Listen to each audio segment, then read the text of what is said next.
Miguel Cruz, muchísimas gracias por aceptar la invitación aquí a tener una plática, una conversación. ¿Cómo estás, hermano? ¿Cómo te encuentras? Muy bien, muchas gracias. Te agradezco por la invitación. La verdad es que haces unas entrevistas bastante buenas, así que pues muy contento de estar aquí.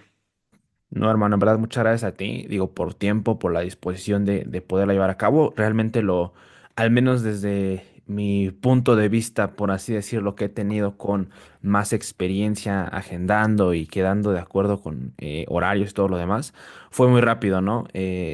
Tuviste mucha accesibilidad y en verdad lo aprecio bastante.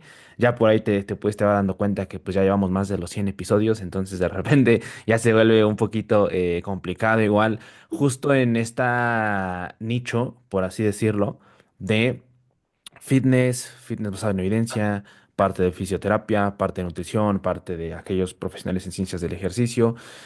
Un poquito complicado a veces el poder encontrar a personas con las cuales podamos discutir, ¿no? Sobre ciertos temas y más allá también sobre conocer un poquito del trasfondo de el por qué empezaron a utilizar redes sociales, ¿no? Porque en algunos casos sí se utiliza redes sociales como la principal forma en la cual podemos sostener un negocio en la parte, por ejemplo, de asesorías, ¿no? Que puedo hablarlo más desde mi punto de vista como nutriólogo, como entrenador también, eso es bastante común, pero también en algunos casos en donde redes sociales no se ocupa o no tiene esa función principal de capturar clientes o, bueno, no sé si es una buena palabra, pero llegar a llegar a más clientes, pero aún así muchos profesionales lo ocupan para divulgar, para la parte de subir cosas, porque al final creo que estamos viviendo una época muy interesante en donde tenemos mucha información de todo, pero eso al mismo tiempo considero que se convierte en una barrera muy, muy difícil para poder realmente consumir buena información y lamentablemente caer en mucha desinformación, ¿no?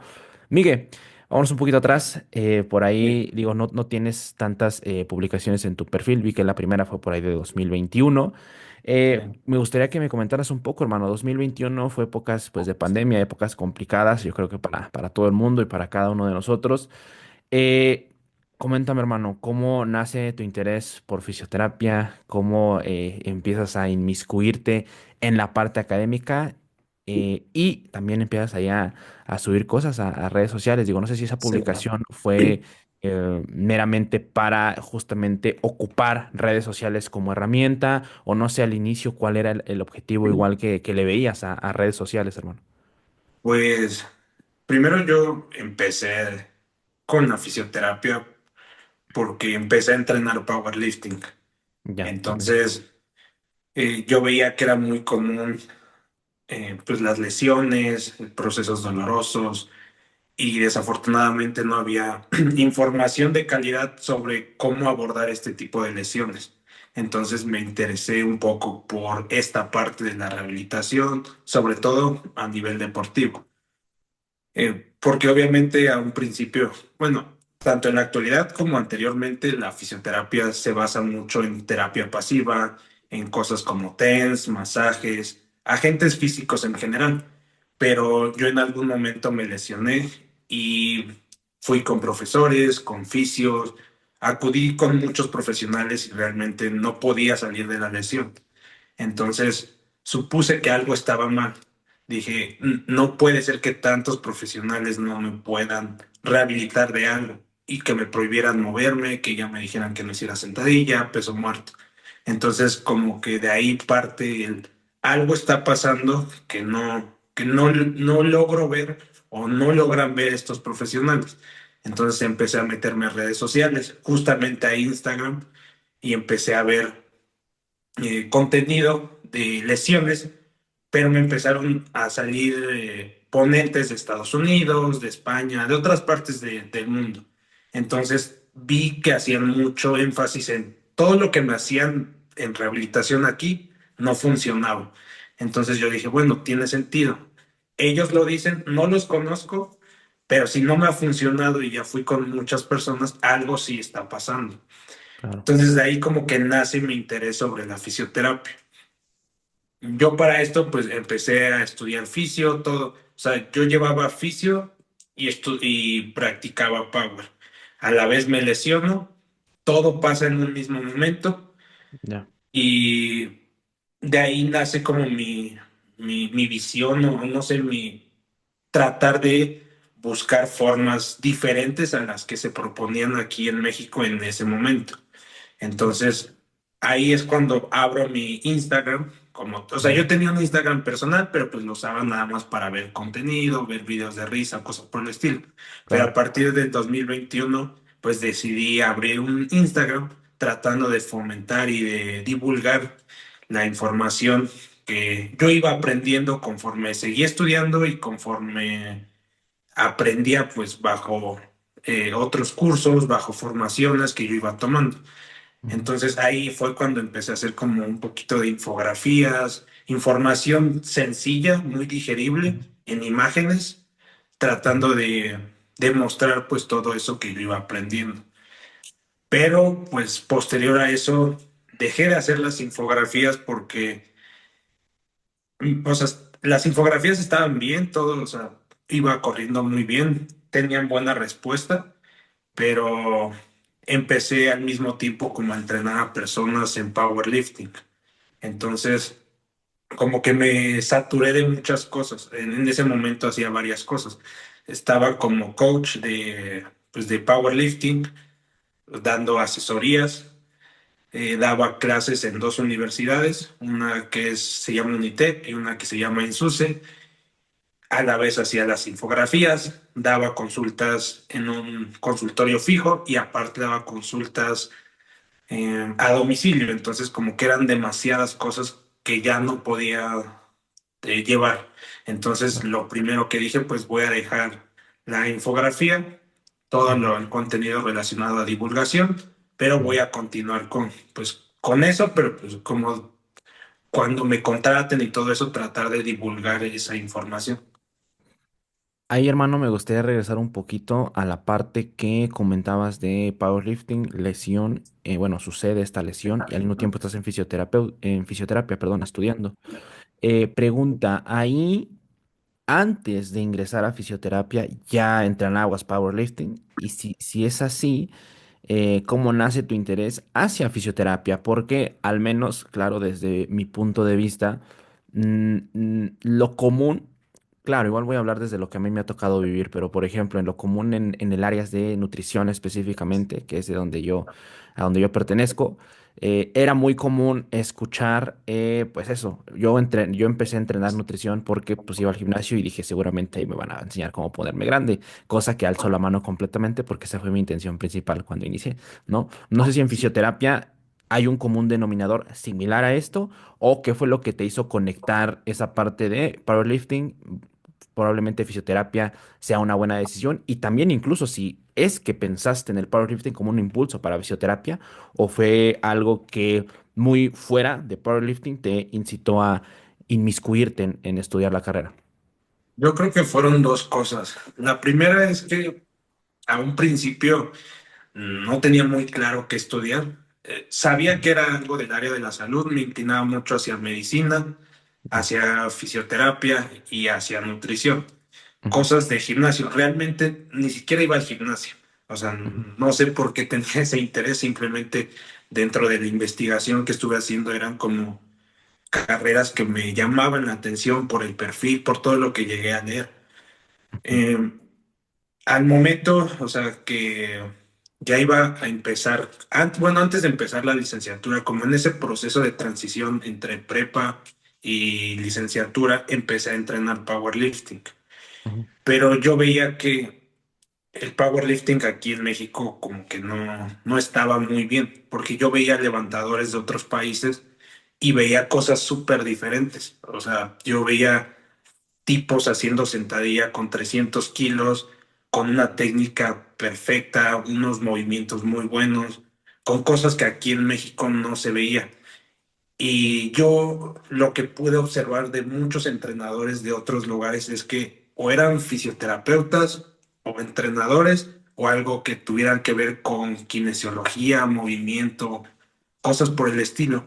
Entonces, en mi cabeza, pues yo dije, bueno, si ellos son similar a fisioterapia, probablemente aquí me van a enseñar cosas por el estilo, porque me gustó mucho el powerlifting desde un principio. O sea, yo entré al gimnasio por entrenar powerlifting. Yo no hacía nada, nunca había practicado ningún deporte. Yo directamente vi un video en YouTube de un cuate haciendo peso muerto y me llamó la atención. De ahí, Ok. pues, mi interés por practicar power. Entro al power, empiezo a ver, pues, diferentes personas de diferentes lados y, pues, eso es como lo que me lleva a estudiar fisioterapia. Obviamente cuando entro a fisioterapia me doy cuenta que estaba muy lejos de lo que yo tenía como Ok. una visión. O sea, realmente, pues la fisioterapia aquí en México, no, a mi parecer, no tiene un buen programa de entrenamiento, de formación, porque pues te enseñan cosas ya muy viejas. Ujú. Aún así, yo en ese momento cuando empecé eh, dije, bueno, o sea, me van a enseñar la base, ¿no? Como anatomía, fisiología, bioquímica, física. Creo que ahora es mi labor poder como buscar otras maneras, porque si al final esos powers, esos fisios de otros lados tienen la capacidad de hacer eso, yo creo que yo también, simplemente, pues, una vez que vaya teniendo mayor panorama en la carrera, ya veré yo cómo lo voy enfocando. Y eso yo considero que es una manera muy interesante de poder justamente ver una limitante que se puede llegar a presentar, que conecto y yo creo que me reflejo en gran parte con lo que comentas, hermano, porque pues sucede lo mismo, al menos en la parte de nutrición, que al menos para mí, por ejemplo, fue una transición interesante porque, digo, te comparto un poco, yo empiezo a compartir infografías, a tratar de divulgar, ¿no? Sobre contenidos de nutrición y entrenamiento. En pandemia, como en 2021, yo creo que empiezo a subir cierto tipo de cosas. Empiezo a darme cuenta que existen personas, existen divulgadores, sobre todo en España en ese entonces, que empezaban a hacer cosas muy interesantes, ¿no? Y eso me da una visión diferente sobre ciertos temas. Y claro, pasa el efecto ya bastante conocido por nosotros, el efecto Dunning-Kruger, ¿no? En donde yo empiezo a ver algo que es muy llamativo y digo, oye, este nunca me lo han enseñado en la carrera, y empiezo a sentir que yo sé más, ¿no? Que los demás que están en la carrera, incluso que los mismos profesores. Y la manera en la cual abordé eso fue muy interesante porque al menos a mí me pasa eso y todavía me quedaba prácticamente la mitad de la carrera. Y a medida que fue transicionando, fueron madurando igual mis proyectos más, empecé la parte del podcast, empecé ahora sí a conversar, ¿no? Con distintos profesionales que llevan muchos más años que yo, tienen mucha más experiencia que yo. Me di cuenta que al parecer no sabía tanto, pero ahí encontré esa perspectiva que tú ahorita compartes muy bien, que fue, ok, las bases me las van a compartir aquí, pero si yo quiero saber algo extra de nutrición, algo extra de entrenamiento, que pues es, a pesar de que pudiera verse muy cercano a nutrición, realmente no lo es tanto, porque al menos en la carrera de entrenamiento no hay nada, nada, nada, nada. Entonces debes de buscar completamente por otro lado y asegurarte que sean buenas fuentes también lo que estás Exacto. leyendo, ¿no? Y lo que estás encontrando. Y creo que esa otra visión, como te comentaba, que tú me compartiste ahorita, es interesante porque al menos te abre esa posibilidad. Y considero que hoy en día redes sociales, internet en general, igual juegan un papel que ayuda a que se facilite esta visión, la cual es, ok, yo sé ahora lo que están haciendo entrenadores en Londres, en Australia, en Estados Unidos, en Europa, en Alemania, ¿no? Y que de repente esos entrenadores tengan sus podcasts, de repente esos entrenadores tengan redes sociales, que ocupen sus redes sociales para poder compartir sus puntos de vista, pues se vuelve algo bien interesante, ¿no? Y ahí, hermano, por ejemplo, la verdad me surgieron muchas preguntas del powerlifting, pero igual sobre esta parte de divulgación, nutrición. Eh, Coméntame la parte que mencionaste ahorita sobre tu visión al darte cuenta, no sé si sea la palabra correcta, como lo denomine, de el nivel del powerlifting aquí en México. ¿Cómo tú te das cuenta de esto? O sea, ¿cuál fue como que el primer golpe que ves y dices, órale, creo que hay ciertas cosas que están muy alejadas, al menos aquí en el país, a diferencia de lo que está haciendo en otros? ¿Recuerdas ese Sí. momento? Y cuando Eh, sucedió, cuál fue tu primer pensamiento que se te vino a la cabeza? mm, yo creo que lo primero fue que aquí, bueno, aquí yo radico en la Ciudad de México. Pero Ujú. obviamente en la ciudad, por lo general, hay como más cosas a veces, ¿no? O sea, Por supuesto. y aquí no había gimnasios de power. No había ningún gimnasio que ofreciera eso. Entonces yo dije, ¿cómo puede ser que no hay un gimnasio de power, no hay gimnasios de fuerza, en todos los gimnasios te corren por hacer peso muerto. Entonces yo creo que como que el mayor punto fue, yo veía que ellos ocupaban equipos especiales, ¿no? Yo veía platos de color rojo, como estos que están aquí en el fondo, ¿no? Usaban barras especiales, unos racks especiales, ocupaban barras que jamás había visto. Entonces yo desde ahí empecé como, o sea, aquí en México no hay nada de eso. Ujú. Empecé a buscar y sí había una federación, pero no estaba muy bien regulada, tenía un poco equipo. Tú ibas a las competencias y pues, las áreas de calentamiento eran con discos de metal, discos bumper. Entonces como ahí empecé a ver que no estaba tan fácil entrenar power por lo mismo. Para empezar, para conseguir un cinturón, unas rodilleras de equipo de power, pues no había. Tenías que mandarlos a pedir a Reino Unido, Estados Unidos, cosas por el estilo. Entonces, uno como estudiante, pues obviamente mandar a pedir unas rodilleras de 4,000 pesos y otros 4,000 de aduana más envío, pues se vuelve imposible. Claro. Entonces creo que desde ahí empieza como la limitante. No hay espacios para practicar power, no hay cómo conseguir equipo y dentro de la misma federación, en mismas competencias, pues era muy carente. Tenían unos discos de power para la plataforma principal, pero para todo lo demás, pues no. Entonces, de repente podías calentar con 100 kilos con unos discos bumper, llegabas a tarima, te ponían, no sé, 115 y sentías Ujú. una diferencia de peso Claro. muy, muy grande, por lo mismo de que estos discos sí pesan lo que son y Ujú. tal vez los bumper pesaban menos. Entonces, Claro. creo que ahí fue como la mayor limitante que vi, aparte de que no había ni coaches, ni fisios, ni nutriólogos, nada especializado en deporte y Claro. menos en powerlifting. Porque en deporte, Ujú. pues sí hay, ¿no? Sobre todo en Ujú. deportes muy grandes como fútbol, como a lo mejor natación, Claro. americano, cosas por el estilo. Sí. Pero deportes muy de nicho, no había. Ay, ahorita que comentaste la parte de la variación que puedes encontrar en en los discos, ¿no? Un peso calibrado, ¿no? No sé si es la manera correcta de decirlo. Sí, Eh, se me vino mucho a la mente de repente cuando, al menos yo que he tenido ya bastantes experiencias pues entrenando en distintos gimnasios o así, de repente es muy común decir, ah, pues es que no cargo lo mismo en este gimnasio porque mis discos no están, los discos de acá no son calibrados, no son de otra no, marca, ¿no? eso no. Pero creo que cuando ya hablamos de movimientos muy específicos y donde realmente el tonelaje, escalar el tonelaje ya se vuelve complicado a lo Sí. largo de las preparaciones, la cosa es muy distinta, ¿no? Hermano, ahí por ejemplo, ¿y cuál, no sé, sea tu opinión, tu perspectiva sobre por qué crees que, al menos aquí en México, no sea tan reconocido? No sé cómo hayan cambiado las cosas hoy en día, el powerlifting, pero desde esa época que comentabas. Lo pregunto justamente por la cuestión de fitness culturismo en general, ¿no? Porque al final la parte de entrenamiento de fuerza en los gimnasios, pues son, por así decirlo, primos, hermanos, ¿no? De la parte Sí. del powerlifting por ocupar pues los mismos medios, ¿no? Pero que al menos en México, pues bueno, la parte de gimnasios, culturismo, de repente yo me atrevería a opinar ahí que claro, no son las mejores prácticas, pero son deportes, eventos, ¿no? Creo que eventos es una mejor palabra para encasillarlos, populares dentro de lo que cabe para un evento de nicho, ¿no? ¿Tú por qué supones que a lo mejor powerlifting en eso entonces no tenía esa visión? Y si ahorita tal vez la tiene, ¿cómo cambió? O si todavía incluso tú consideras que no tiene ese impulso, por así decirlo, en el país, a qué crees que se deba eso? Yo creo que eh, así como las redes sociales, creo que, o el internet en general, es lo que más puede aumentar la visibilidad de cualquier cosa. Claro. Anteriormente, aquí en México, pues sí, habían competencias, habían personas encargadas de llevar estas competencias, pero no promovían como tal el deporte. Es como yo practico power.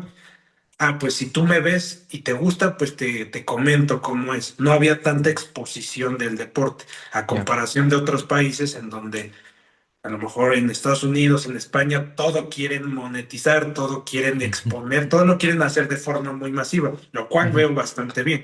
Entonces, creo que la exposición del deporte aún así sea muy de nicho en otras partes del mundo, es muy visible porque Claro. tratan de mostrarlo, de visualizar en redes sociales, en lives, en YouTube, en podcast, o sea, tratan de sacar contenido de hasta donde no crees que se puede, de ahí sacan contenido. Sí, claro. Entonces creo que en México hacía falta eso. Ujú. Conforme ha avanzado el tiempo, afortunadamente sí ha tenido un crecimiento muy grande. O sea, anteriormente una competencia nacional tenía 50, 80 competidores. Ahora Ujú. una competencia estatal de un estado puede llegar a tener hasta 250 atletas, 300. Ahora no hablemos de un nacional. Ujú. Entonces, creo que no tener esa exposición anteriormente era lo que hacía que no hubiera tanto interés, porque ahorita, pues por lo mismo de redes sociales, de Instagram, de podcast, de YouTube, de todo, pues ya hay mucha gente que promueve el powerlifting, que sube videos, infografías, o simplemente sube un video levantando. Y Ujú. eso a lo mejor le llega a alguien y a eso se lo enseña a otras dos personas y creo que pues el Power está creciendo de manera muy grande y a mi parecer se está logrando obtener lo que yo veía, no sé, hace unos 5 años en otros Claro. lados, ya se está logrando aquí. Qué chingón, ahorita que comentaste eso, se me vino a la mente el tal cual el efecto dominó de repente a la hora, sobre todo de divulgar, de compartir en redes sociales sobre algo o sobre el nicho en el que pues cada uno, ¿no? Está inmerso y que a lo mejor la métrica inmediata para considerar que eso que publicaste o que subiste, pues son números, ¿no? Como de, ah, si llegó a tantos números estuvo bien, si no, no. Sí, Tal vez si lo vemos desde un punto de vista objetivo, métrico para tu perfil, pudiera resultar interesante, pero creo que está esta otra forma de evaluar lo que comentaste, que fíjate que yo nunca lo había visto así, de saber qué impacto tiene el compartir un podcast, el compartir una infografía tal vez en otra persona y que si esa sí, persona lo ve y le gusta, se pone a investigar, se anima y empieza a publicar él también. Y entonces ese efecto dominó justamente al final de crecer, ¿no? La parte del nicho, la industria, por así decirlo, que concuerdo completamente contigo. Yo siempre lo pongo como ejemplo de a veces un poquito hasta risible, de en Estados Unidos es todo lo mismo, pero con muchos millones de dólares sí, inmersos, ¿no? exacto. Es lo Sí, mismo, pero con muchos números. Y es esa situación en donde justamente el cambio en las industrias es gigante y que tomarlo, al menos así, al menos yo lo tomo en la parte de mi nicho como culturismo, la parte de divulgación y nutrición también, porque hay personas muy buenas haciéndolo a gran escala en otros países. Yo lo tengo más como un punto de vista de inspiración, ¿no? Decir, ok, bueno, pues si ellos están ahí, ¿por qué no empezar a mover un poquito las piezas por acá en México y en América Latina sobre todo? Porque me atrevería a decir que en América Latina lo que se hace en México muchas veces podríamos considerarlo un referente de lo que está sucediendo en América Latina en general, ¿no? Tal vez a veces con excepciones en Brasil. Pero, hermano, igual te quería comentar otra parte que se me hizo muy, muy interesante. Cuando estaba revisando tu perfil, me encontré por ahí un video de comparación sobre tus levantamientos en sentadillas, si no mal recuerdo, discúlpame enormemente, no recuerdo los números, no los kilos que estabas levantando, pero justamente la intención pues era mostrar el progreso, ¿no? A lo largo de los años y cómo creo que en la primera incluso creo que ya no podías levantarlo y las personas, los spotters te ayudaron a terminar la ah, sí. repetición. Y en la segunda, con mucho más carga, pudiste completar muy bien la repetición. Hermano, ahí me gustaría que me platicaras, se me vino a la mente ahorita cuando estaba viendo los videos de powerlifting y que comúnmente llego a ver videos de powerlifting y así, dije, ¿cómo es la perspectiva? Igual recientemente competiste, hermano, felicidades por la parte del primer Gracias. lugar aquí en el selectivo. Eh, ¿Cómo es competir a la hora de levantar un peso que sabes que es muy complicado para ti y que las personas están observando, ¿no? O sea, eso a mí se me hizo algo muy disruptivo de verlo en mi panorama, ¿no? Porque al final, repito, eso, la parte de entrenamiento de fuerza enfocada a hipertrofia, pues es un primo, por así decirlo, del Sí, powerlifting, sí, ¿no? El sí, sí. powerlifting es la parte de justamente ir por el tonelaje. Y que en culturismo, pues bueno, la competencia es ir y mostrarte, ¿no? Y posar. Pero a mí se me hizo interesante porque digo, que te vean levantar una carga que has estado tratar de progresarla durante tu periodo que duró tu preparación. Se me hizo igual muy interesante y se me hizo muy curioso cómo es tu perspectiva al estar en el evento, ¿no? Y tener que levantar la carga y eres el centro de atención en ese instante, ¿no? Sí, Esa perspectiva, ¿tú cómo la tienes? ¿Cómo me la podrías compartir, sí. hermano?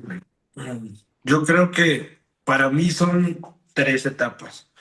La etapa cuando estás a punto de pasar, que Ujú, ya te llaman, te pones al inicio de la tarima. Esa es como ujú, que no visualizo a nadie, no veo nada, simplemente estoy como enfocado, muy interiorizado con mis audífonos, escuchando la canción que más me gusta en el momento, tratando de interiorizar todo, ¿no? De ujú, pensar en que ya trabajé, que ya hice todo, que ya estuve poniendo pues lo que tenía que hacer para llegar ahí. Una vez que ya entro a tarima, sí visualizo a la gente y más allá de ver a todos, como que veo a las personas que me han acompañado durante el proceso, que me han claro. aguantado, que me ayudan, que me motivan. Entonces digo, bueno, al final sí implica mucho mi esfuerzo, pero creo que el hecho de que otras personas hayan tomado el tiempo de ir, de verme, de que estén ahí todo el día, de que me hayan apoyado durante la preparación, creo que para mí es como igual muy importante. Entonces visualizo a esas personas, todo el apoyo que me han brindado durante cada parte de la preparación y ya de ahí me olvido de todo. Literal, nada más es agarrar la barra y ejecutar. Realmente, ya cuando llevas un tiempo prolongado haciendo un gesto en concreto, no necesariamente power, pero sentadilla, press de banca, ya sabes cómo hacerlo. Ya no necesitas pensar en voy a poner la barra, voy a tomar aire. Entonces, una vez que me pongo ya para sacar la barra, me olvido de todo, ya no veo a nadie Ok. y si salió, salió y si no, pues no. Ahí tú consideras, hermano, que esta visión que tienes, igual creo que me voy a atrever aquí a suponer, la enriqueces más o la integras más justamente como con tu otra labor de coach de powerlifting, ¿no? Que el Ah, hecho de que sí, tú puedas tener una visión fuera y de repente a la hora de integrarlo, que eso a mí se me hace igual muy admirable. No por el lado de si eres coach en algo, o por ejemplo, eso es muy común de escuchar en nutriólogos, perdón que ponga tantos ejemplos de sí, nutrición, sí, no, hermano, pero es como, es el reflejo que tengo. Eh, en nutriólogos es muy común el de, si el nutriólogo no se ve de tal manera, si no pesa tanto, no es un buen nutriólogo porque no lo aplican en él, ¿no? Eso es como que de repente un argumento que considero que tiene muchos huecos, sí, pero que es muy común de escuchar.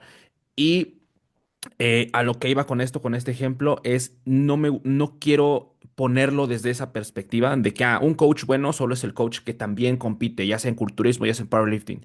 Creo que no va por ahí, pero considero que sí es muy admirable el hecho de que un preparador de cualquier disciplina también entre en la parte de la competencia, ¿no? Porque al final, no sé cómo tú lo hayas vivido, cómo lo has vivido, pero creo que es un reflejo innato, me atrevería a decir, de sí, la pasión por el deporte. Porque al final, yo algo que comento mucho, tengo el gusto de llevar a varias personas en la parte de nutrición y entrenamiento, pero a mí me gusta competir. O sea, yo lo hago porque al inicio a mí me gusta competir y me gusta ese deporte y al final tengo en cuenta que en el momento en el que llegue, yo voy a querer competir, en mi caso en culturismo, ¿no? sí. Y cuando veo ese reflejo en otro entrenador, que claro que lo hace muy bien con sus atletas, y repito, no considero que sea un requisito el hecho de competir para ser un buen preparador de culturismo o de powerlifting, ¿no? Pero creo que es algo interesante de observar, ¿no? Y repito, yo me atrevería a decir incluso admirable. Y que creo que como preparador, como entrenador, igual te da otra visión, ¿no? Te hace tener como que Sí, ciertos puntos de vista bien enriquecidos que tal vez no vemos en guías, no vemos en evidencia científica exacto. de alto calibre, pero que son cosas muy subjetivas tal vez, Sí. o que pudiéramos considerar muy irrelevantes por fuera, pero como ya te tocó vivirlo, tienes unas tablas diferentes a la hora de afrontar cierto tipo de circunstancias, ¿no? Yo, sí, eso creo que es súper importante. Sí, o sea, yo comparto lo mismo que tú. No necesitas ser competidor de alguna disciplina para poder desempeñarte como coach, como nutriólogo, como lo que quieras ver, como guía hacia el atleta que va a ir a competir. Ujú, Pero de repente sí hay cosas que llevando a la práctica cambian un poquito. Siempre, o sea, la ciencia va por delante, siempre tienes que tener como todo bien estructurado, una guía ya súper detallada, ya con lo más específico posible, pero creo que sí hay cositas que de repente que tú vives ya como competidor, que sí no se pueden escribir en un papel, no pueden decirte, oye, vas a tomar tu mindset de esta ujú. manera, o sea, son Ya. cosas que tú tienes que ir descubriendo, o Ujú, sea... Yo nunca he visto en algún paper que, por ejemplo, en el caso de Power, que te digan, cuando entres, no puedes entrar eufórico, o pues sí puedes entrar eufórico, o tienes que ujú, pensar en tu familia, o tienes que pensar en tus amigos, o tienes que pensar en esto. Creo que ahí ya radica en tener el conocimiento de qué es el mindset, cómo abordarlo, todo, la euforia, el miedo y todo, pero sí tenerlo un poco en la práctica, saber cómo abordarlo, porque pues al final somos personas, o sea, no es lo mismo aunque vivamos en el mismo estado y seamos hermanos, tal vez uno va a tener un pensamiento súper diferente a otro. A lo mejor a uno le gusta la música electrónica y a otro la banda. Entonces creo ujú. que esos pequeños detallitos hacen que ya una preparación a veces sí cambie muchísimo. Entonces, tanto la teoría como la práctica me parece que se tienen que saber integrar, Ujú. siempre por delante la teoría, la ciencia, pero saber embonar eso hacia la práctica. Y fíjate, Miguel, ahorita se me vino otra cuestión a la mente. No sé a ver qué tal, de acuerdo, o puede que a lo mejor no estés. Eh, en llegar a ese tipo de situaciones, hablando, creo que podemos poner los ejemplos un poquito más específicos. En mi caso, por ejemplo, en preparaciones de culturismo, en tu caso, con preparaciones de power, que al final tú, como profesional, como coach, tienes la formación, ¿no? Que requieres para ser un profesional en esa área, ¿no?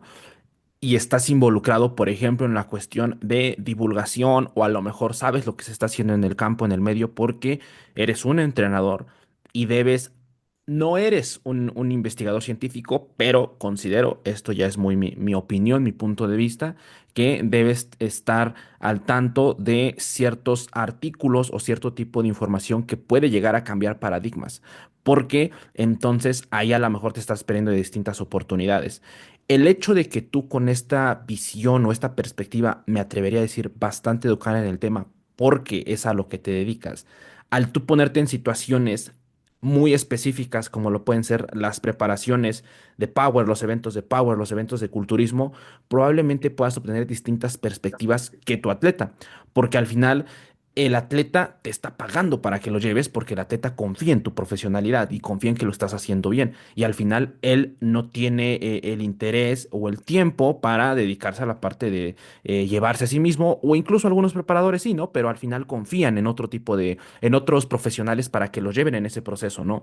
Y creo que tú al llegar con tu experiencia que has acumulado en la teoría, en estar viendo qué es lo que está sucediendo en la cuestión académica, en la parte también de experiencia, incluso con los atletas, con los pacientes que tú llegas a ver, cómo llegan, cuál es el común denominador que ves, llegas ya con una perspectiva muy nutrida y que a lo mejor cuando estás ahí puedes darte cuenta de cosas que si no tuvieras esos dos aspectos, la parte académica y la parte de experiencia, probablemente no pudieras extraer, ¿no? Y creo Sí, que esas extracciones pues son muy, como lo comentaste, muy fuera de la literatura, muy fuera de una recomendación en específica, sino como incluso el abordaje hacia cierto tipo de circunstancias y lo más interesante, que a lo mejor tú puedes considerar que pueden tener un impacto significativo, ¿no? A la hora del rendimiento. Creo que eso es algo interesante que se puede eh, extraer, ¿no? De este tipo de experiencias. No sé, por ejemplo, tú cómo lo ves.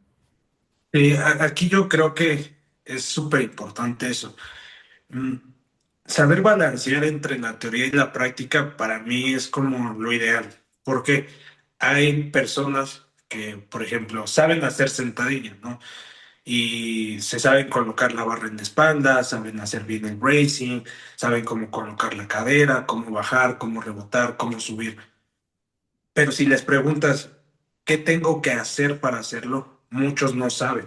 O sea, no saben si tienen que rotar todo el brazo, si tienen que jalar la barra, bueno, extender el hombro, si tienen que expandir el abdomen, si tienen que hacer una pequeña bisagra y luego bajar, cómo rebotar, o sea, cómo funciona el rebote. No saben hacerlo.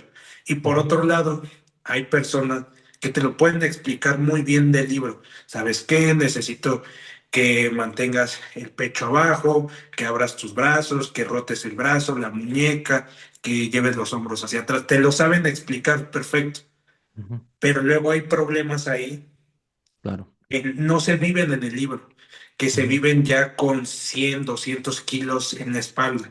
Entonces, si sabes tomar lo mejor de la teoría y de la práctica y lo metes en una sola cosa, creo que ahí es donde puede funcionar mejor. No digo que uno sea mejor que otro, creo que ambas cosas son buenas, pero para mí lo que me ha funcionado y lo que me gusta es tener la teoría, saberla, saber cómo interpretarla, no solamente en un estudio, sino en diferentes atletas, cómo llevar ese estudio que se hicieron en poblaciones muy específicas a mis atletas. Y yo, como ya vivo esas cosas también, ok, le pasó esto, sí, también me ha pasado. ¿Por qué? Fue por esto, esto. Y darle una explicación lógica, o sea, basada en algo biomecánico o algo de ciencia. Entonces, tratar como de ponerlo y creo que claro. es lo que mejor podría dar resultado. Repito, no creo que uno sea mejor que otro. Cada quien puede tener lo que le funciona, cómo lo quiera impartir, pero esto es algo que yo llevo mucho a la práctica, ciencia con Ujú. práctica, lo uno, y para mí es el mejor resultado que me ha dado.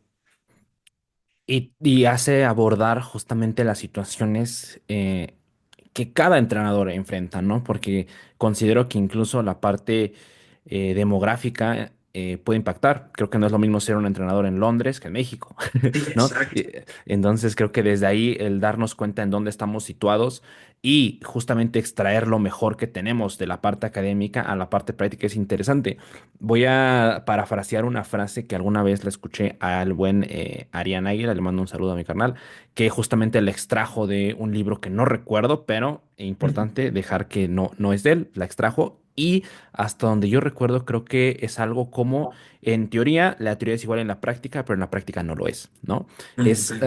Creo que sí es algo por ahí, seguramente me estoy equivocando, espero ahí no me sacrifique el buen Arián, pero justamente con la intención de poner cosas sobre la mesa y darnos una visión más sostenible a nosotros como entrenadores, ¿no? Creo que eso es algo muy interesante que podemos extraer justamente de esta síntesis entre la teoría y la práctica. Hermano, otra cosa que te quería comentar, digo, no sé si quieras aportar digo, algo más antes de cerrar este tema, algo que quisieras dejar para pasar al otro. No, o sea, creo que eso quedó muy claro. Creo que tener Ujú. la teoría, pero también la ciencia y unirlas es de lo mejor que puede haber. Listísimo.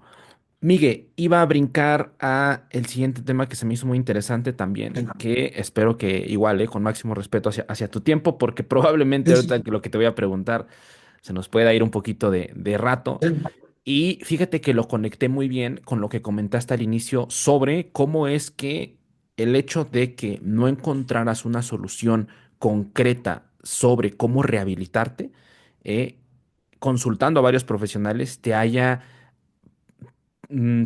puesto en potencial, por así decirlo, para consumir distinto tipo de información y de formaciones en general y que eso ampliara tu perspectiva sobre lo que es fisioterapia. Y lo uno mucho con, si no mal recuerdo, pero sí seguramente son de tus primeras publicaciones que tienes como infografías que comentaba sobre una lesión puede ser una oportunidad. ¿no? Y creo que eso es muy interesante y es una forma de verlo. Alguna vez igual lo llegué a ver en una cuenta, no recuerdo la cuenta, pero era una de esas cuentas de coaching, creo que igual de entrenamiento de pesas, de fuerza. Era anglosajona, entonces no recuerdo cuál Sí. era, pero justamente comentaban o ponían un esquema muy visual, muy bonito sobre cómo una rehabilitación de una lesión es entrenamiento también. O sea, Ah, sí. forma parte de una preparación. En ese caso, creo que lo estaban tocando específicamente para entrenamiento de fuerza, pero creo que se puede aplicar para Sí, muchas ramas en general del entrenamiento y sobre todo para personas que se lo están tomando en serio, atletas, pues ni se diga. El hecho de saber que si algo sucedió que no estaba en tu control, ¿no? Porque no hay algo específico que tú te des cuenta que haya marcado tu lesión y si así fuera, de la misma manera, afrontar, saber que tienes ese problema por delante y saber que tienes que empezar a resolverlo, ¿no? Y eh, creo que verlo desde ese punto de vista suena lindo, suena bonito, pero creo que ya cuando lo llegas a afrontar, me comentarás tu experiencia, igual no sé si lo hayas llegado a afrontar con atletas, pues es complicado llevar esa mentalidad de saber, chin, tenía ganas de competir en tal evento, tenía uno de mis mejores rendimientos, de repente viene esto, ¿cómo lo abordas? Ahí me gustaría saber un poquito de tu perspectiva, Miguel. ok. Sí, esa frase me pareció muy buena, o sea, que siempre una lesión es una oportunidad. O sea, como tal no se puede decir por qué sucede una lesión, o sea, no puedes encasillar una lesión a fue esto, fue el otro, fue el otro, sino pues es la suma de muchas cosas. Entonces, Claro. pero aún así creo que si te pasó una lesión es porque sí hay algo que estás haciendo que probablemente no está bien. No, no te estás adaptando, no estás generando, no estás durmiendo bien, no estás comiendo bien, o la suma de todos ellos. Entonces creo que sí es una oportunidad para replantearte qué estás haciendo, cómo lo estás haciendo, por qué lo estás haciendo y hacia dónde quieres ir. Y afrontar procesos así. Cuando me pasó a mí, no sabía cómo. Sinceramente fue de las peores cosas porque acudí con powerlifter, con fisios, quiroprácticos, con profesores, con gente muy especializada en el área del deporte y nadie me podía llevar, nadie podía sacarme. Entonces, afrontarlo fue muy difícil. Aún así, creo que esa es una de las razones por las que volví a regresar a hacer contenido, porque en algún punto, alguna cuenta de Instagram que encontré hace mucho, que no recuerdo, o sea, fueron muchas, no una en concreto, sino muchas me ayudaron en ese momento. Y probablemente sin eso, a lo mejor ya no hubiera seguido estudiando, cosas por el estilo. Me hubiera cambiado, o ya no sería coach, o sería un fisio de poner compresas, porque pues hacia eso iba encaminado. Entonces, también lo veo, lo hago. Pero ahora, ya hablando un poquito sobre cómo poder abordar ese tipo de lesiones. Creo que actualmente pues ya se me hace más sencillo. En primera porque la mayoría de atletas bueno, la mayoría de gente más bien que trato son atletas. Entonces, por lo general, un atleta en la actualidad ya está más abierto. ¿Por qué? Porque les gusta mucho el deporte, tanto en el gym, o sea, culturistas, como powers, como crossfiteros, como alteristas, de los deportes que sean, lo menos que quieren es dejar de entrenar. Así Claro. estén lesionados de un hombro y llevan 3 meses, buscan la forma de entrenar. Ujú. Le meten menos peso, hacen muchas cosas, pero siguen entrenando. Dejan de entrenar cuando en verdad ya la situación escaló a un nivel que ya no pueden tolerar. Pero mientras siguen entrenando. Entonces creo que el afrontamiento actual es mucho más sencillo, porque van a hacer lo que tú les digas, con tal de no dejar de entrenar. Entonces, si tú Claro. les dices, ¿sabes qué? Algo que yo hago actualmente en la práctica para poder abrir esto es darles una pequeña lección sobre o un clase o enseñanza sobre eh, dolor, sobre cómo actúa el dolor, cómo afecta el Claro. dolor con el sueño, la alimentación, el entreno, la carga, el miedo, la kinesofobia, todo, o sea, tratar de abordar el dolor de todos los puntos de vista que sé que la persona tiene.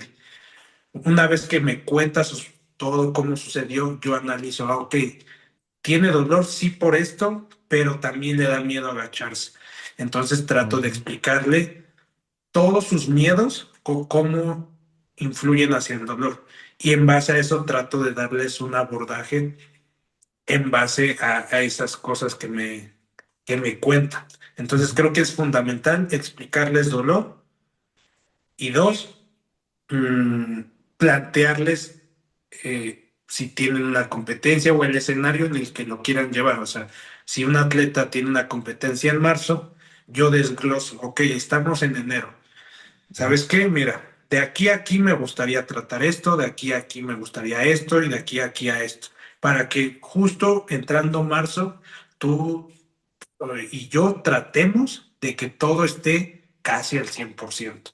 Y en base a eso, siento que la afrontación es más fácil, porque ya le abordé la parte psicológica, o sea, por dolor, y dos, le desgloso tanto todo que sus esperanzas o su expectativa o su forma de ver la rehabilitación va encaminado como a esos pequeños objetivos. Entonces, si van consiguiendo pequeños objetivos, que obviamente aquí tienen que ser objetivos muy reales. No les puedo dar una esperanza o no les puedo decir mañana se te quita, sino objetivos de si te dolía un 10 hoy, al Ujú. agacharte, mañana al agacharte o en una semana te va a doler 8 y luego ya vas a poder agarrar la barra y luego ya vas a poder hacer esto. Creo que tienen que ser objetivos muy concretos, muy específicos, para que sí se puedan ir logrando y eso avance mucho más fácil. Tener un profesional, hermano, como tú, en la parte poniéndonos en el papel de los atletas, creo que es un marcador es algo que cambia el juego totalmente. Porque al final, el saber que tienes a alguien, que tienes esa confianza en alguien, ¿no? Que esa persona profesionalmente puede estar contigo y acompañarte y justamente darte metas claras. Alguna vez escuché, no recuerdo si en algún podcast, algo que me gustó mucho y él cuando a lo mejor, tanto en la parte positiva, ¿no? Cuando consigues algo muy bueno en general, parte profesional, sobre todo, o también cosas muy negativas, hablándose el evento de una lesión, por ejemplo, planear qué sigue, ¿no? Porque si no planeas el qué sigue, de repente puedes entrar, ¿no? En un momento en el que no sabes a dónde conducirte, en un momento muy delicado. Yo me atrevería a decir que incluso es un poco más importante cuando es un evento no tan agradable, como una lesión, porque al final el saber que puedes tener una solución, que existe una solución que claro que no es inmediata y claro que no va a ser de la noche a la mañana, pero ya hay un camino hacia dónde debes dirigirte si es que tú deseas el poder Sí. retomar, creo que ayuda muchísimo. Y no sé, digo, ahí cómo haya sido igual tu experiencia, pero por ejemplo en la parte de atletas, he tenido el gusto de estar con algunos atletas de distintas disciplinas, de culturismo pocos, pero sí he llegado el gusto de llevar algunos. Eh, yo los catalogo y robustezco igual más este punto de vista porque he tenido el gusto también de conversar con varios profesionales que tienen más experiencia con atletas de distintas disciplinas, pero yo los catalogo como personas personas que viven en algo diferente de la gran mayoría de personas del día a día, porque cuando hablamos de un atleta, hablamos de una persona que está entregada a su deporte y que por lo regular, repito, no tengo datos para sostener esto, pero es mera experiencia que me he tocado ver, que me ha tocado que me compartan. eh, Son personas que están continuamente retándose o afrontándose a mejorar.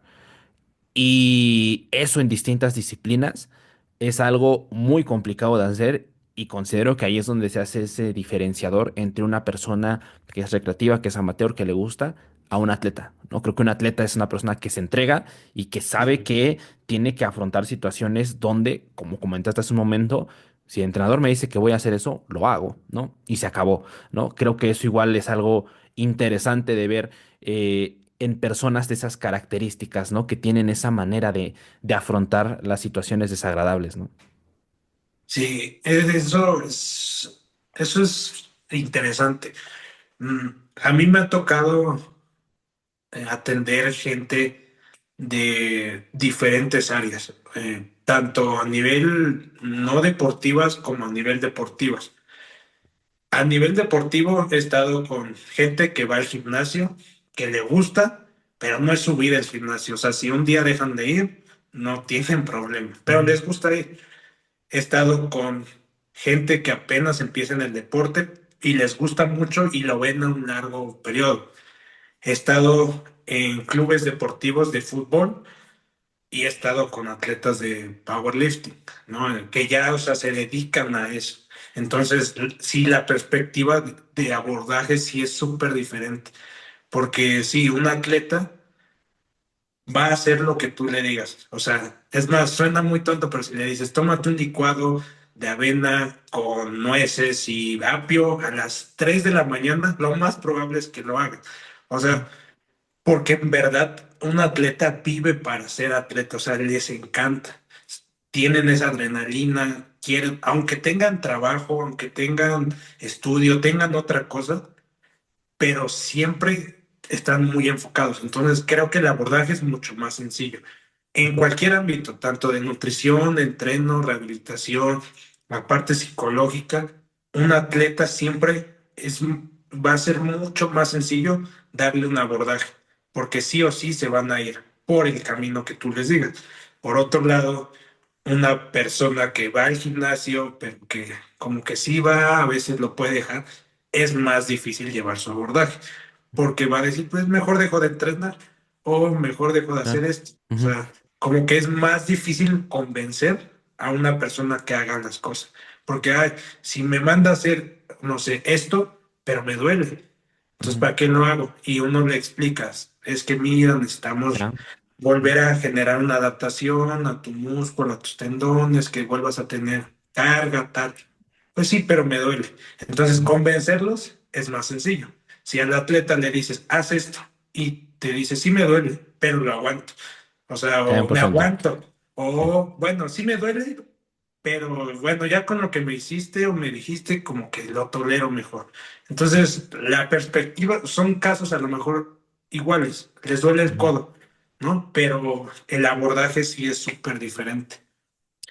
Y fíjate, hermano, ahorita me hiciste, bueno, voy a traer un ejemplo a la mesa que se me hace muy interesante, que me ha tocado ahorita estar muy de cerca. Actualmente yo ahorita estoy de entrenador, entrenador de piso en un gimnasio. Y yo sí puedo ver bien marcadas las diferencias, y es así tal cual, ¿eh? En, desde personas, adultos mayores, adolescentes, ¿no? Adultos jóvenes, como de mi edad, de tu edad, en donde cuando, por ejemplo, se me viene a la mente la extension, ¿no? Que es un ejercicio bastante sencillo de hacer, pero que Sí, ya si lo empiezas a elevar a altas repeticiones, ya que ya esté un poquito cercano al fallo, empieza a ser muy incómodo, ¿no? Empieza a doler, sí, empieza a arder. Y sí es muy común, por ejemplo, ver incluso a chavos, adolescentes, ¿no? Que lo empiezan a hacer y dice, cuando empieza a doler un poquito, lo sueltan. Dice, no, ya no quiero porque me está doliendo, ¿no? Y sí, por otro lado, he tenido el gusto también de entrenar, por ejemplo, repito, adolescentes, adultos, incluso adultos mayores, ¿no? Adolescentes me ha tocado un poco ver y ha sido bien interesante porque pues realmente no llevo mucho tiempo en ese trabajo, pero desde la primera vez que llegaron, me conocieron, órale, pues vamos a empezar a entrenar, ¿no?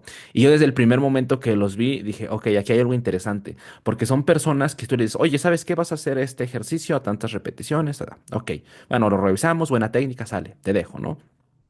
Y te das cuenta cómo la persona empieza a progresar y tal cual, así y en serio, así como tú lo comentaste, me ha sucedido. Me dice, está pesado, pero venga, no, sí lo aguanto, o sea, no, no es algo nada del otro mundo, ¿no? Y esa forma de abordar una situación tal vez no tan agradable que dicen, sí puedo, no confío en mí. Creo que eso, por ejemplo, es algo muy interesante y que al final, digo, aquí voy a hablar meramente desde la ignorancia. Considero que claro que hay factores ya bastante, factores internos, ¿no? Me atrevería a decir incluso en el desarrollo de las personas, en donde nacieron, en, no sé, ciertas cosas sí, que sí. considero que no, es difícil construirlas, no digo que no se pueda, pero considero que son difícil construirlas, pero que si tienes desarrollado cierto tipo de características, en el deporte son algo que cambia mucho el juego, pero incluso igual en la vida en general, ¿no? El poder afrontar ese tipo de circunstancias se vuelve interesante ver las diferencias que podemos encontrar de persona a persona, ¿no? Sí, sí, eso creo, eso es importante. como naces, como te desarrollas como persona, Ujú, las vivencias que vas teniendo durante la vida hacen que puedas abordar de una o de otra manera, pues algo, un neck extension, un femoral, porque al 100%. final cada contexto de las personas es diferente. Ujú, Entonces, a veces sí es complicado, o sea, cambiar esas características porque a lo mejor la persona tiene 40 años ujú, y lleva haciendo lo mismo siempre.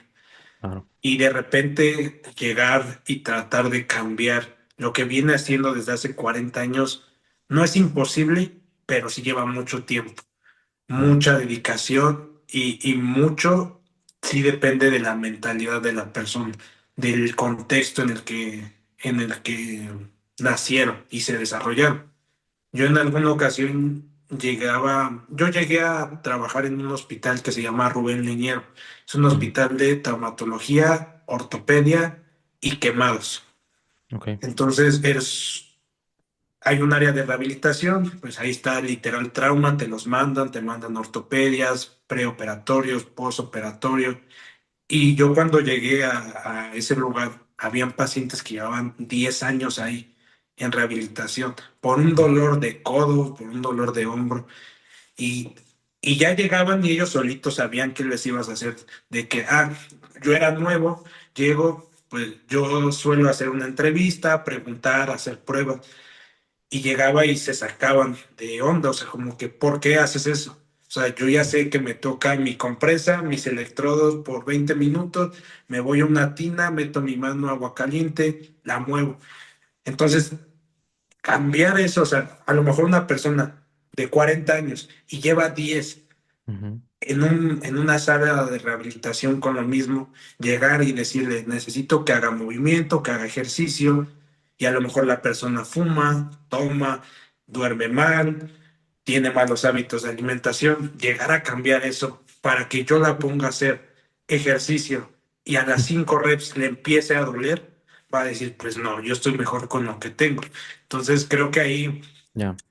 el labor también de un profesional de la salud es la educación. No solamente es voy a ponerle ejercicio, no solamente le voy a poner una dieta o le voy a mandar esto. Creo que es educar a la persona a cambiar hacia algo mejor o sea, no digo que no esté bien lo que haga, sino por algo está contigo, porque tiene un problema. Entonces, que ese Claro. problema se arranque de raíz, o sea, con la educación. Sí, ahí concuerdo y creo que hay una manera de igual aportar un poquito a lo que comentabas, hermano. Y creo que se va a complementar muy bien porque igual ya iba cerrando la conversación, porque igual no quiero robarte mucho tiempo, Miguel. Eh, Complementando lo que comentaste ahorita, la parte de la educación, igual creo que es una manera de verlo que no es tan común de verlo, porque al menos desde la parte del entrenador, del coach del nutriólogo, también del profesional que esté a cargo del paciente, debe existir esa formación sobre cómo hacer transmisión de conocimiento, ¿no? Y transmisión sobre conocimiento útil para la persona que tiene enfrente, ¿no?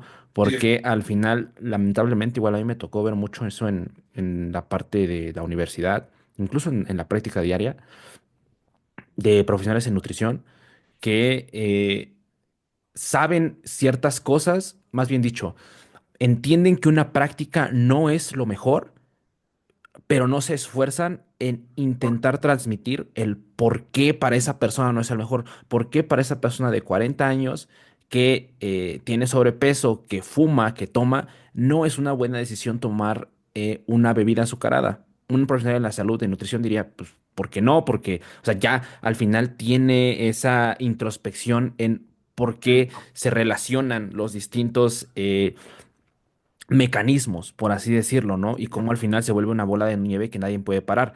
Pero aquí el reto es explicárselo a la persona, porque esa persona no es que no sepa que no está haciendo algo bueno, porque pues probablemente ella misma puede intuir de, pues estoy fumando, estoy tomando refresco, pues probablemente no sea la mejor decisión, pero el poder hacer ese rol tuyo como de darle luz, ¿no? A cierto tipo de información, ¿no? Mostrarle cierto tipo de información del por qué no es una buena decisión y justamente como lo mencionabas, el poder arrancar el problema de raíz, ¿no? Pero considero que eso es complejo, es bastante complejo y que al final, más cuando hablamos de instituciones públicas, al menos aquí en el país, se vuelve aún más, porque ahora tenemos ya no solo la limitante de lo complejo que es hacer todo este proceso de seguimiento, de intervención. Ahora también es una limitante social, es una limitante de recursos, entonces se vuelve una bola de nieve complejo de poder detener, ¿no? Pero considero que igual fijarnos en qué podemos hacer, ¿no? Desde lo que nosotros, desde nuestra práctica diaria, creo que al final es lo que podemos aportar y considero que eso es con lo que nos podemos quedar. Hermano, a manera de cerrar un poquito la conversación, y creo ya lo complementaste muy bien, justamente te iba a preguntar eso tanto para profesionales en nutrición, tanto para entrenadores.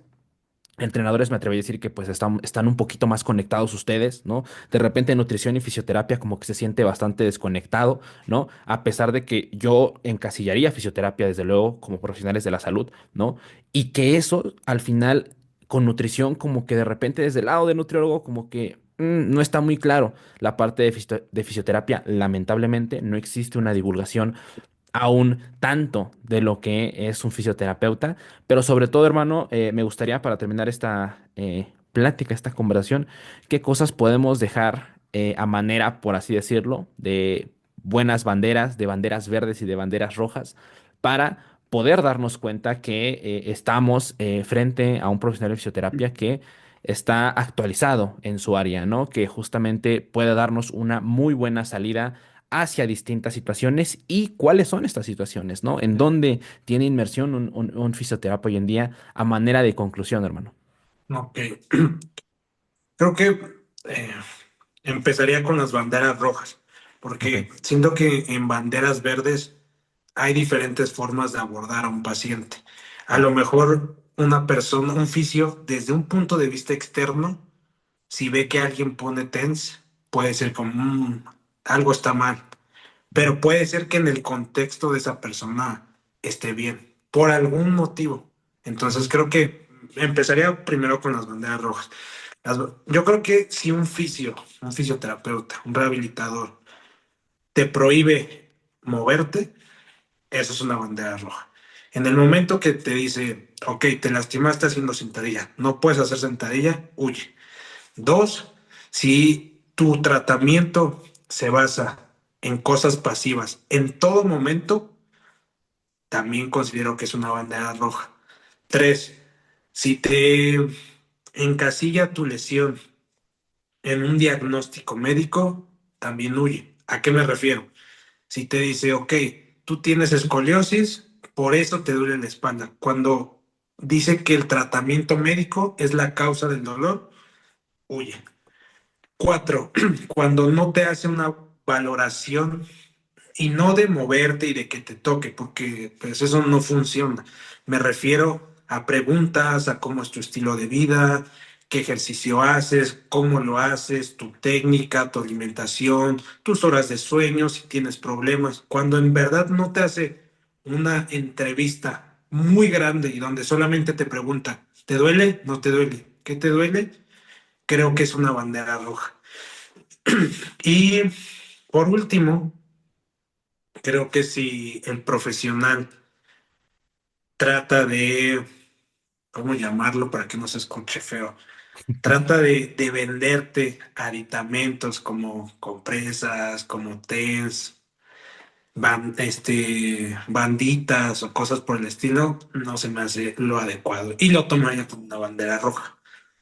Y como banderas verdes, sería que el fisioterapeuta te haga una buena entrevista, vas abarcando todos los ámbitos de tu vida, no solamente el dolor, sino todo, tu alimentación, tu sueño, una entrevista grande. Dos, que el tratamiento que te va a dar o con el tratamiento que van a trabajar sea activo. No estoy diciendo que te encierres en un gimnasio, no, pero que sea activo, que sea con movimiento, que sea con educación. Y por último, eh, que el fisioterapeuta te eduque, que te enseñe a cómo sobrellevar el dolor que tú tienes. ¿A qué me refiero? Yo como oficio, mi objetivo sí es quitarte el dolor de hombro, de rodilla, de cadera, pero quiero que sepas cómo se ocasionó, por qué se ocasionó y qué tienes que hacer cuando te pase. No quiero que estés conmigo 30 sesiones por el mismo dolor de hombro. Yo quiero darte las herramientas necesarias para que tú las puedas usar en tu vida y si te en algún punto por alguna razón te vuelve ese dolor, digas, ah, es por esto. Creo que la educación como cierre de bandera verde es lo mejor que puede haber. Listísimo. Pues Miguel, hermano, con eso nos quedamos, con eso cerramos la conversación del día de hoy. En verdad, un gustazo, hermano, qué gusto poder coincidir. Fue una gran plática, la verdad no me di cuenta en qué momento se fue el tiempo tan rápido. Bien. Pero pues bueno, hermano, con esto cerramos. Antes, la parte de tus redes sociales las dejamos, sobre todo Instagram, las dejamos en la descripción tanto de YouTube y Spotify. Sin embargo, no sé si a las personas que nos están escuchando les quieras dejar un aviso, un anuncio o otra red social aparte de Instagram donde puedan seguirte. Adelante, hermano, este es tu espacio.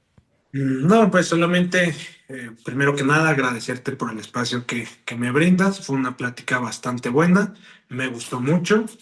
Y pues nada, a todas las personas que hayan o escuchado esto, agradecerles por llegar hasta este punto del video o del audio. Espero y les haya servido algo de todo lo que hemos hablado, que algo les funcione o los haga reflexionar.